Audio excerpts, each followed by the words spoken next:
Thank you for staying with us. The news at 6 begins with the Senate today confirming the appointment of a former Chief of Defense Staff, General Christopher Musa, as Nigeria's new Minister of Defense following a rigorous 5-hour screening by lawmakers. Now, during the confirmation hearing, Musa faced tough questions on recent security lapses, including the withdrawal of troops from Government Comprehensive Girls Secondary School, MAGA, shortly before the abduction of schoolgirls on November 17. The incident sparked national outrage. Musa assured the Senate that he would immediately set up a full-scale investigation into the troop withdrawal once he assumes office. He also vowed to probe the recent killing of a brigade commander in Borno State, Brigadier General Musa Uba, and other attacks targeting military officers. He also emphasized the need to protect schools through the State Safe School Initiative and a zero-tolerance approach to terrorism and banditry. The screening session saw moments of tension in the chamber. Senator Sani Musa took a bow and go, prompting protests from lawmakers, including Senator Garba Maidoki. Then the Senate President Godswill Akpabio intervened, urging a thorough screening and noting that Nigerians and the international community were closely watching the process. Musa also, in that particular regard, pledged his commitment to securing the lives and property of the Nigerian people. This confirmation comes amid heightened concerns over nationwide kidnappings, insurgency, and mass abductions.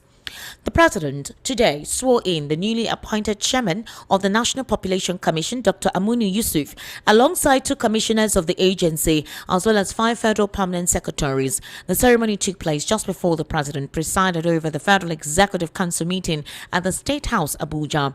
The president arrived at the council chamber at 1:31 p.m. After citations were read, the 5 permanent secretaries, Abdul Karim Ibrahim, Dr. John Ezamama, Dr. Abdul Sule Garuba, Dr. Ishaku Mohammed, and Dr. Ukare Chibu took their oaths at office at 1:42 p.m. and signed the register. The NPC oversees national censuses, vital registration, and demographic data crucial for development planning. FEC later observed a minute's silence in honor of a former Minister of Foreign Affairs, Ambassador Joy Ogu, who died on October 13, 2025, at the age of 79, before proceeding with its 8th council meeting of the year.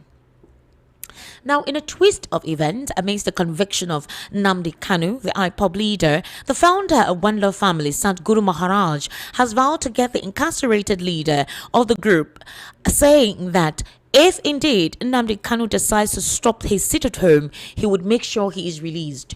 Maharaj stated this while speaking in an interview granted to his Temple's in-house radio on Wednesday. According to him, the IPOB leader was culpable of the terrorism charges leveled against him, and anyone found guilty is liable to a death sentence. He said, and I quote, "We are, however, grateful that the matter has been put on hold in the sense that by the accusations, it is always going to be death. Looking at the level of crimes attached to him, with the way and manner the Constitution is written, anybody who is accused of doing such a thing is sentenced to death.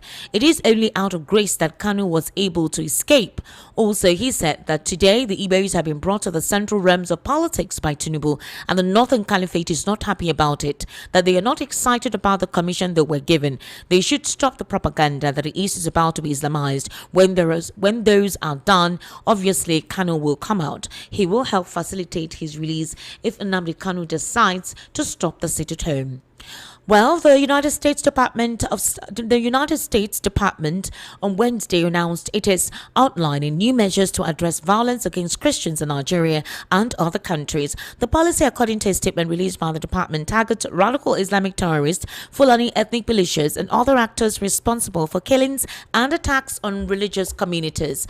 According to the statement, a new policy under Section 212, subsection A3C of the Immigration and Nationality Act allows the State Department to restrict visas for individuals who have directed, authorized, significantly supported, participated in, or carried out violations of religious freedom, and when appropriate, extend those restrictions to their immediate family members. It stated that as President Donald Trump made it clear, the United States cannot stand by while such atrocities are happening in Nigeria and numerous other countries. Rubio noted that the visa restrictions could be applied to Nigeria and any other government or individuals engaged in violations of religious freedom. The U.S. also disclosed it is ready to partner with Nigeria if they ensure that Sharia law is banned and the police Hisbah, the Hisbah in the northern part of the country, is also banned and not part of the Nigerian constitution.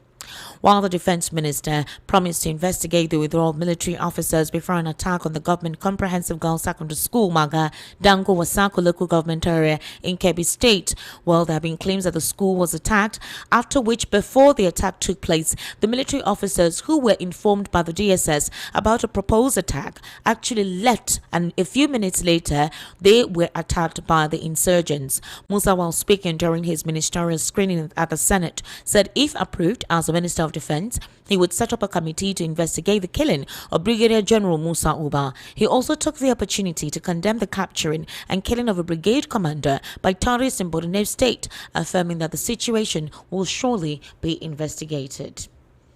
Well, President Bola Ahmed Tinubu has presented a set of luxury vehicles, including a brand new Toyota Land Cruiser Jeep, a Toyota Hilux, and a Hummer bus, to each state coordinator of a new political mobilization structure ahead of the 2027 general elections. Multiple sources confirming to Sahara reporters today disclosed that the vehicles were handed over under the platform known as the Renewed Hope Ambassadors. The group is a nationwide campaign network spearheaded and fully coordinated by Imo State Governor Hope Uzodinma. According to the sources, the presentation took place on Monday in Abuja, where the state coordinators gathered to receive the vehicles and instructions regarding funding for the 2027 presidential campaign. Also, another source revealed that the president's public endorsement of Uzodinma as the face of the Renewed Hope campaign was deliberate and tied to this new mobilization structure. Well, one of the sources also said that the timing of the luxury car donations shows a deep disconnect between the federal government and lived realities of ordinary Nigerians. Meanwhile, Omoyele Sowore has once again reiterated that the president is indeed has a couple of scrupulous activities under his belt, while criticizing the nomination of ambassadors, specifically that of Mahmoud Yakubu, Rena Omakri, and others. Let's take a brief listen to Omoyele Sowore concerning that.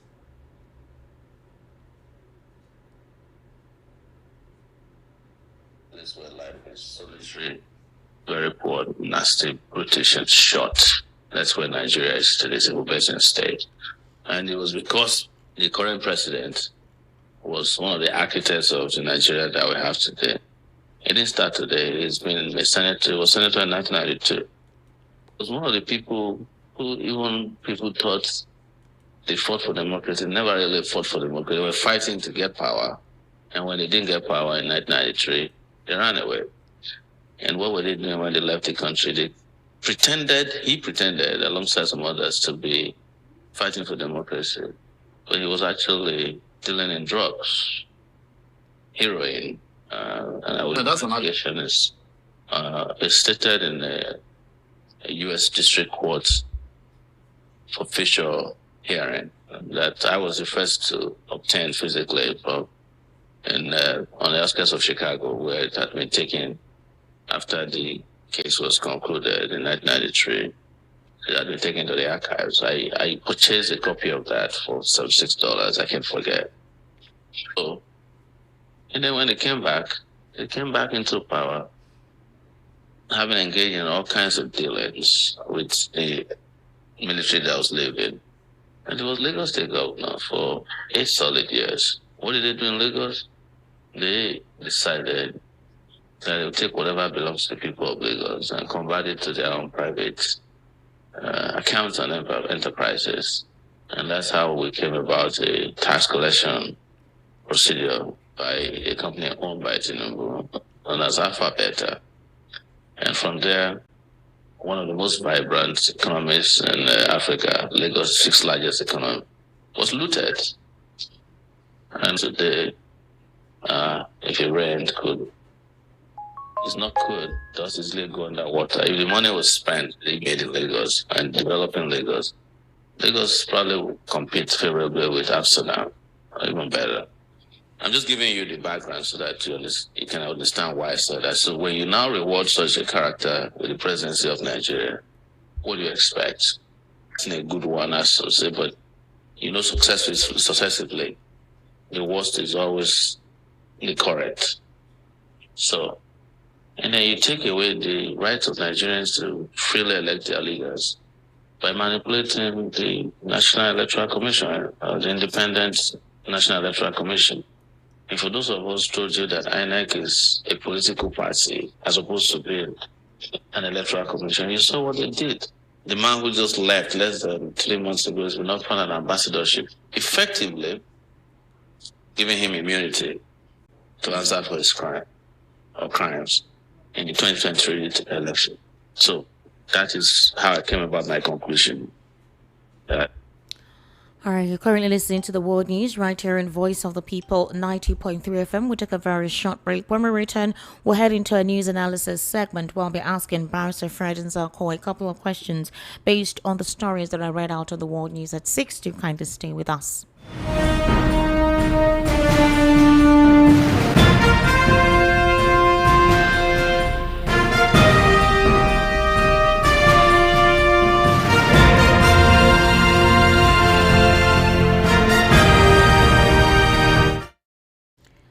All right, Barrister Fred Nzako, good evening and thank you for joining me on the World News at 6. Thank you. All right, Barrister, let's start off with the confirmation of the Chief of Defense Staff, former Chief of Defense Staff, now Minister of Defense. He actually got a welcoming, hug from a couple of Nigerians who feel that he's actually due for that and that he is more effective than those who were there. There are high expectations of him. He also faced a grueling session at the Senate today, 5 hours, compared to what the new INEC chairman went through, where, it didn't take a long time, just take a bow and go. This time around, Godswill Akpabio insisted that questions needed to be done and the grilling was necessary because, according to him, Nigerians and the international community were watching. So if this whole thing was not about designation of Nigeria as a country of particular concern, the US sitting on Nigeria's case for the persecution of Christians and all of that, the Senate wouldn't have done what it needs to do in rigorously screening this man? Rigorous screening or no rigorous screening does not matter. What matters is the resolve of government to do what is right. What matters is the determination of the Nigerian people to ensure that Nigeria is safe. The 5-hour rigorous screening, the thing you call rigorous, is it not question and answer? What question will be asked a general that he cannot answer in the relating to military? Was he asked algebra or issues about medicine or microbiology?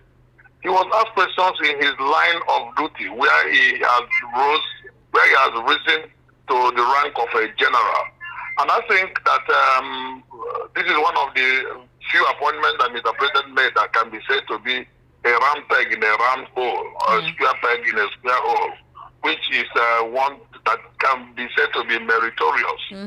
What is now left, because it's not just to appoint the right person, you have to allow him to work. When General Tubiki Hejirika was appointed the Chief of Army Staff, and he was attacking and decimating Boko Haram elements in real time, it was the same establishment that didn't want Nigerian survival that started attacking him. That injury to Boko Haram amounted to injury to the north, and started mounting pressure on the president to either remove him or make him to whittle down his attack. It was the same establishment that made the former president Goodluck Jonathan to remove Dr. Festus Odimeku, who was geared to give Nigeria a very credible population census. And then Rabiu Musa Kwankwaso led northern elements to begin to attack him, and ultimately he was removed. Until that day till today, Nigeria has never had a credible census. So I think that what is more important, now that an appointment, a credible appointment has been made, the next leg, which is more important, is to give him the freedom to work. All right. And this habit of trying to stop men in the theater of war from attacking those who are considered terrorists should not be the order of the day anymore. The former Minister of Defense was accused of that. The current Minister of State, Nigerians are expecting that one too should be shown the way out if we really mean business in this endeavor of providing security to Nigerian people. I think it is a good one, and I wish General Christopher Musa success in his new assignment. All right, Barrister, there's this development, according to Sahara reporters, that the president actually bought luxury vehicles, all right? That is brand new Toyota Land Cruiser Jeep, a Toyota Hilux, and a Hummer bus to each state coordinator of a new political mobilization structure ahead of the 2027 general elections. And obviously, the person in charge of this mobilization structure is Governor Hope Uzodinma of Imo State. He's the one in charge. It's a nationwide campaign network, obviously spearheaded and fully coordinated by Hope Uzodinma. He was given the platform under the Renewed Hope Ambassadors. He is the one who is leading this particular franchise, Renewed Hope Ambassadors. So would you say it's too early for the president to dish out money, buy luxury vehicles for all of this amidst the recurring insecurity Nigeria is going through at this point in time, that you would think he would consider as his priority? Or does it matter, while he's dealing with insecurity, he's also going about his political business? It is too early to campaign for 2027. We have said these times without number that the government should not continue doing what is wrong as a government. We have laws in this country. We have electoral act. We have INEC guidelines that regulate how the conduct of political campaigns and the subsequent elections.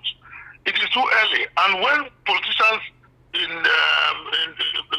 continue to campaign in various disguises, they call it sometimes they call it a town hall meeting, sometimes they call it one come home rally, they call it all manner of names, but you see that it is pure open campaign over and against the provisions of the law. And INEC will stand by as cans, doing nothing, not even wielding any big stick, not even drawing the politicians or the political parties to order.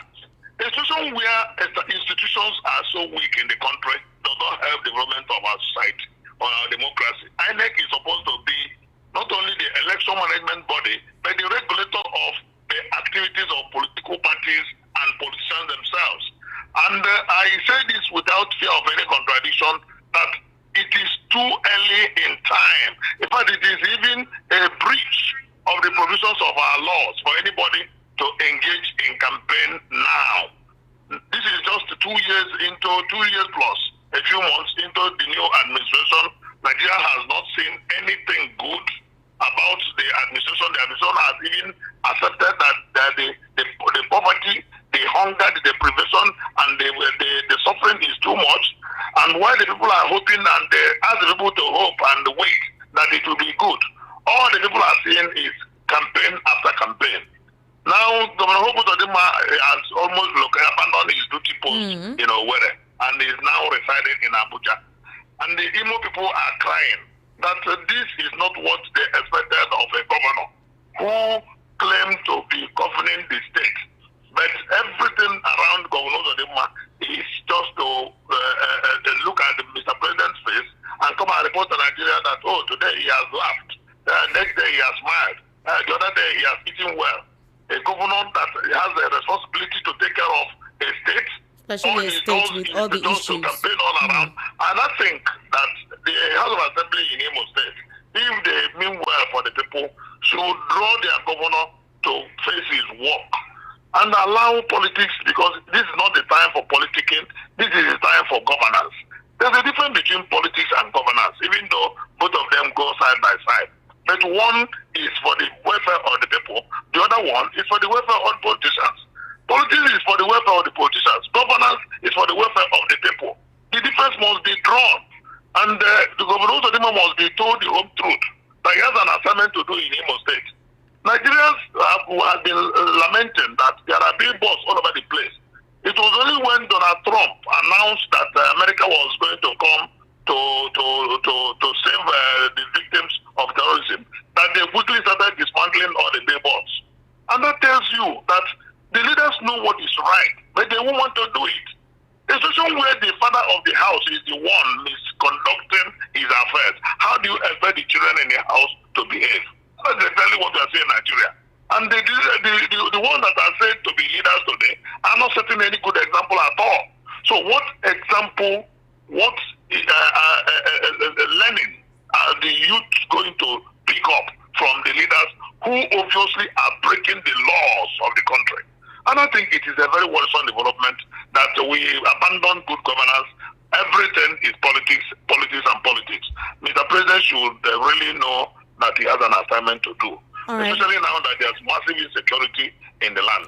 This is not the time for politicking. Barrister Fred Nzako, concerning Imo State. So I don't know if you know the anti-kidnapping unit known as Tiger Base in Imo State.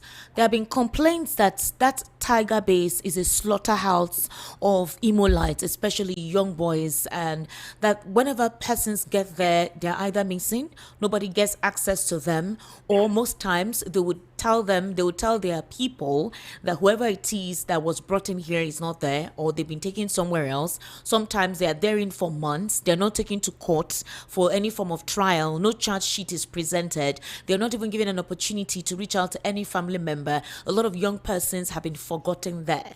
This confirmation actually was raised on social media for the past 3 days. They've been asking for the shutdown of Tiger Base. The officer in charge of the anti-kidnapping unit, Tiger Base, is known as Assistant Commissioner of Police Oladimeji Adeyeyewa. He is the one in charge of that Tiger Base. So the question is this, Barrister. We know on several occasions that sometimes, especially in Imo State, when there is any incident on anybody at all, sometimes they're not taken to court. They just say that incident was done by IPOB. Any unfortunate youth that is caught in that crossfire may be shot on sight. Either that, you're taken to a detention center and hurriedly and horribly tortured.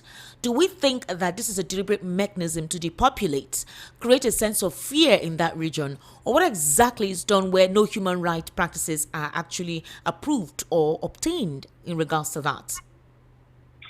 Well, it is very obvious that some people, once they have some modicum of power, they get intoxicated by the power that has been given to them. But it is the responsibility of the man or woman who has delegated such power to ensure that the power so delegated is utilized judiciously, cautiously, and with human faith. It will be very inhuman and abhorrent act if the operators of Tiger Base use that opportunity to dehumanize the youth, mess them up, thereby bringing back the sad memory of NSAS protest. Yeah. Because when the police continue to dehumanize Nigerian youth, and we continue to speak out against that, and they cared less, until the youth themselves rose in unison, spontaneously almost, to demand for the end to such inhuman treatment by the SAD. But Barrister, how would you rise up when right there any convergence?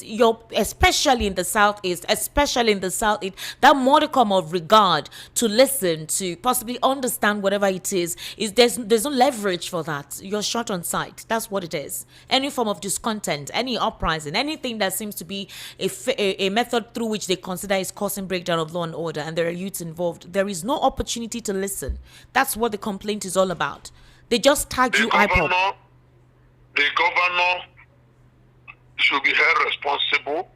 The Attorney General of the state should be held responsible. The Commissioner of Police in the state should be held responsible. The Commissioner of Police is Abuki. That's his name. Yeah. Yes, should be held responsible if the operators of the Tiger Base are operating very wrongly. If they are using their operation to attack and terrorize and dehumanize innocent citizens, these officials of the state should be held responsible, because there should be a line of accountability. And of course, ultimately, the buck stops on the table of Mr. Governor. And that is why we asked Mr. Yakubu to go back to Imo State and look into the problems and challenges that are in his state, and not be truncating all around the country in the name of trying to satisfy or pacify President Bola Tinubu. He has a duty to discharge to his people, the same way Tinubu has his own duty to discharge to Nigerian people. So he should not abandon his duty and run up and down to be a poster boy of the APC. At the end of the day, the people of Imo will be given the short end of the knife. Barrister, if anybody is apprehended, if anyone is apprehended, people should also learn to speak out when there are such infractions, when there are young people that are arrested, so that the rest of the community, the rest of the human society will start to look into the Barrister, they have been speaking out. That's why it's in the news today. They've been speaking out vehemently. They say boys are held for 8 months, 9 months, sometimes a year, that the parents and their relatives do not know where they are. When you get there, they may even dehumanize the parents or the relatives, kick them off and tell them to get out, or they would even tell them they're lucky if their wardens have not even been killed, because they immediately tag them terrorists. So I'm asking you, if anybody is taken into custody, I mean, how long does it take for them to be charged to court? Are they meant to be illegally detained for months on before giving any legal representation? They should not. That is a breach of their fundamental rights and the dehumanization of their humanity, which is a criminal offense. It is absolutely unacceptable. And that is why we call on the governor to sit down and look into the complaints of the people that elected him. Even these days, they will no longer call him. His first tenure, he was said to be a Supreme Court governor. The second tenure, at least the people of Imo, whether correctly or wrongly, at least on the surface, voted for him. So he should be passionate about such votes that he gathered from the people, and then go back home and look into their cries and their complaints. A leader should not be a source of scourge to his people. That is not what leadership is all about. So we have no other option than to call the governor to be more accountable to the people of Imo State. And in as much as we know that in some cases there could be some collateral damage when you are fighting insecurity, especially with respect of the wanton kidnapping incidences that have bedeviled many parts of the state. But it is important to separate the wheat from the chaff. They should separate pork from Barnabas, know the ones that are real kidnappers and the ones that are innocent people that are being roped in. And that is why it is extremely very wrong for an innocent person to be roped in and then dehumanized or maimed or killed, all in the name of securing the state. All right, they have a duty to ensure that the state is secured without brutalizing the fundamental rights of the citizens. Barrister Fred Nzakwa, I sincerely do appreciate you taking your time to give us insight into some of the stories read out on the World News at 6. Thank you. Thank you. All right. And finally, Donald Trump is the only person who can break the deadlock in the Ukraine-Russia peace talks. This is according to NATO boss Mark Rutte. Rutte, speaking after a NATO meeting in Brussels, also says that Putin believes he can outlast the U.S., but however, they're not going anywhere. Earlier, the Kremlin said it's wrong to suggest that Vladimir Putin rejected all the U.S. peace plan during talks in Moscow on Tuesday. Putin's spokesman said some parts were accepted, but other parts were unacceptable. On Tuesday, Putin said Russia did not want to fight Europe, but was ready for war if necessary. And that's a wrap on the World News at 6. My name is Esther Machko. Good evening and thank you for listening. Up next is Bound to Live, and at 7 o'clock is the Evening Rush. Do kind of stay with us.